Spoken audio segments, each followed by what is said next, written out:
거 보니까 MVP 따로 챙겨 먹던데 이게 전성회 씨의 뼈 건강에 도움이 되는 걸까요?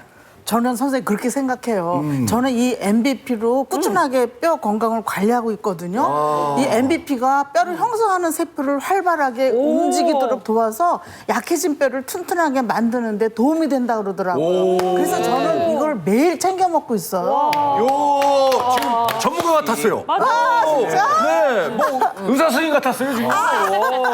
자, MVP는요, 밀크 베이직 프로테인의 약자로 우유 속 유청에서 뼈 건강에 도움이 되는 성분만 추출한 매우 귀한 생리 활성 물질로 유단백 추출물을 뜻합니다. 네. 특히 MVP는 뼈 세포의 균형을 조절하는 데 도움을 주는데요.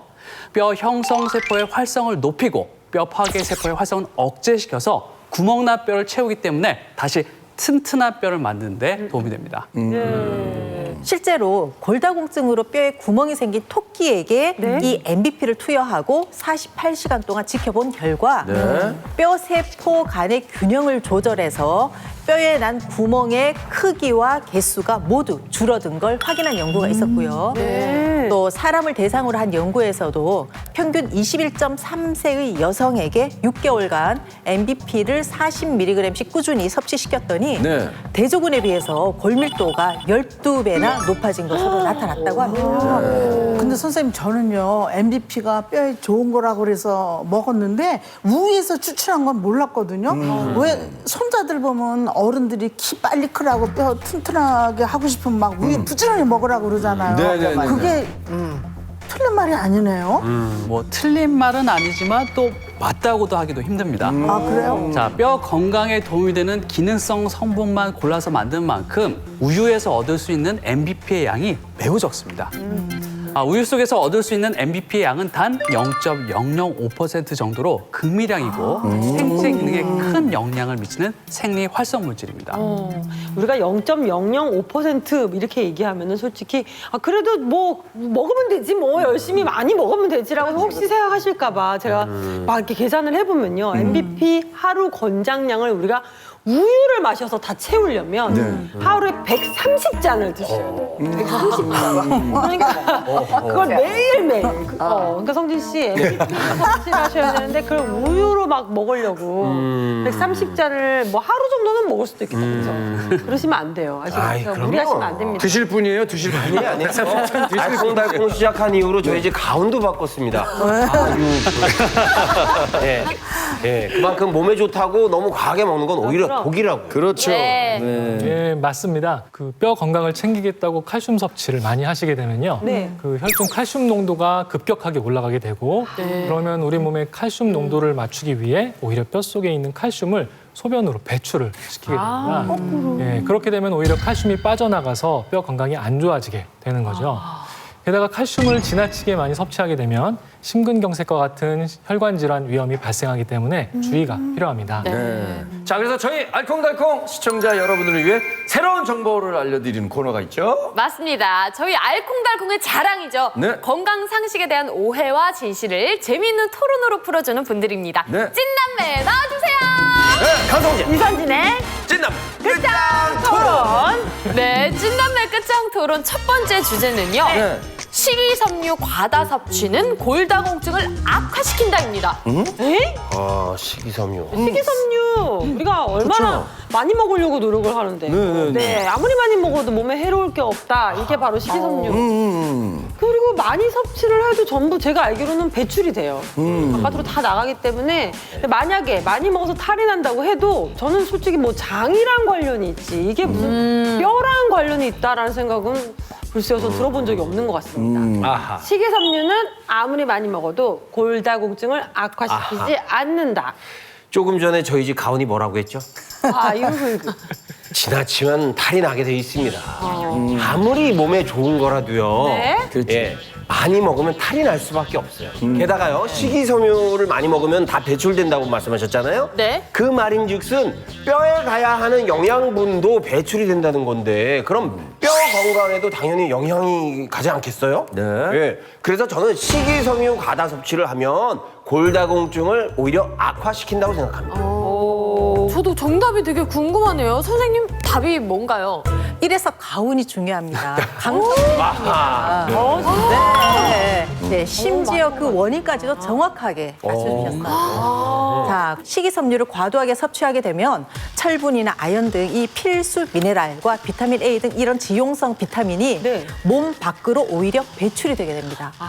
자, 이렇게 되면 뼈로 가야 하는 성분들이 몸 밖으로 배출이 되면서 뼈가 점점 약해지게 되고요. 또 이로 인해서 골다공증이 악화되는 거죠. 자, 그렇다면 마지막 토론 주제는요. 신장 관리를 못하면 뼈가 녹는다입니다. 아이, 이게 조금 너무 같네요. 신장이랑 뼈가 무슨 상관이 있습니까? 이건 정말 너무 뜬금없는 얘기예요. 아니 너무 자신감이 지금 하늘 끝까지 올라가. 생각을 좀 해보고 얘기해. 저 오늘 컨디션 좋거든요. 신장은요, 우리 몸에 있는 노폐물을 배출하는 장기잖아요. 제대로 배출이 안 되면 몸이 붓고 뭐 노폐물이 쌓여서 혈관에 문제가 생길 수는 있겠죠. 네. 이런 문제가 생길 수는 있겠지만 이게 뼈가 녹는다는 거는 조금 지나친 억측인 것 같습니다. 통풍 얘기 들어보신 적 있어요? 아, 네. 그럼요. 뭐 아픈 거 엄청 네. 아프잖아요. 혈액에 제가 알기로 그게 요산 수치가 높아지면서 관절에 염증도 생기고 또 막 통증도 엄청 발생하는 거다. 저는 그렇게 알고 있거든요. 근데 이렇게 관절에 엄청난 통증이 생기는 통풍 이게 계속되면 또 신장도 안 좋아진다. 신장 기능이 떨어진다라고 하더라고요. 그러면 거꾸로 뒤집어서 생각해보면 신장이 나빠지면 뼈에도 문제가 생기지 않을까. 아니, 근데 지금 이선재 씨가 말씀하시는 건 관절 얘기고 우리가 지금 얘기하는 건 뼈잖아요, 뼈. 예? 관절이랑 뼈랑도 거의 뭐 비슷한 성분으로 비슷하게 옆에 붙어 있으니까 뭐 약간 서로 연관이 있지 않을까요? 근데 관절에 문제가 생기면 저는 뼈에도 당연히 문제가 생기는 거라고 생각하기 때문에 아무튼 저는 뭐 정확하게 뭐 저는 의사도 아니니까 막 어디서 막 주워 들은 가면은 누구한테 들었는지 그 근거를 대시라고요. 아무튼 들었어요. 이게 뭐 기억이 나지 않습니다. 네, 아무튼 뭐 저는 잘 뼈랑 듣고요. 신장은 관계가 있다. 오. 네, 두 분의 비슷한 수준의 토론 잘 왜? 정답은 일단 네. 이선지 씨가 맞는데 네. 맞아요? 네, 맞아. 안 뽑는 찐빵. 네, 매우 좀 틀립니다. 잘못 알았구나. 내가 잘못 맞긴 맞는데. 봤는데 이유가 좀 다르군요. 네. 자, 보통 뼈 건강이 나빠지면 그 칼슘이나 비타민 D가 부족해서라고 생각할 수 있는데요. 네. 의외로 신장이 나빠져서 발생하기도 합니다. 그 이유를 설명해 드릴 건데요. 네. 비타민 D는 칼슘 흡수를 돕는 역할을 하는데 비타민 D가 제 역할을 할 수 있게 돕는 것이 바로 신장, 콩팥입니다. 네. 자, 이 신장은요, 비타민 D를 활성화시켜서 칼슘이 뼈에 흡수되도록 돕는 중요한 역할을 담당하는데요. 네. 자, 하지만 신장이 약해져서 제 역할을 하지 못하게 되면 비타민 D가 활성화 상태로 바뀌지 못하게 되겠죠. 결국 칼슘이 뼈에 흡수되지 않아서 뼈가 약해질 수 있습니다. 그러니까 내가 어디서 들었다니까. 그러니까 뼈 건강을 위해서는 신장 관리도 굉장히 중요한 그렇네요. 거예요. 네, 그동안 뭐 뼈 건강에 대해서는 공부를 나름대로 했는데 네네. 알콩달콩 오니까 네. 새로운 정보들이 막 쏟아져요. 네. 덕분에 앞으로 제 뼈가 더 튼튼해질 것 같습니다. 아니, 선생님, 앞으로 더 튼튼하지 않아도 돼요. 선생님, 더 이상 어떻게 튼튼해지세요? 지금 충분히 튼튼하시는데, 남자 수영 코치가 KO 당했는데, 선생님, 충분히 튼튼하십니다. 오케이. 네, 우리 나이양이나 이선지 씨나 오미연 선생님이 튼튼해져야지. 맞습니다. 네. 그렇다면 구체적으로 MVP는 어떻게 녹아서 구멍이 난 뼈를 다시 채워줄 수 있는 건가요? 우리 뼈는요. 칼슘, 마그네슘, 인, 콜라겐 등 이런 다양한 성분들로 구성되어 있는 살아있는 조직이에요.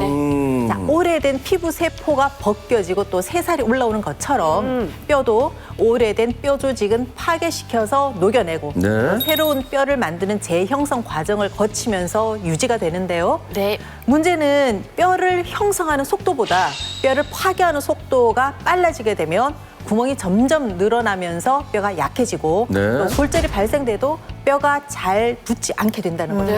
자, 이때 MBP가 뼈를 형성하는 세포를 활성화시키는 데 도움을 주는 핵심 역할을 하기 때문에 골 형성을 촉진하는 데 도움을 줄 수 있다는 거죠.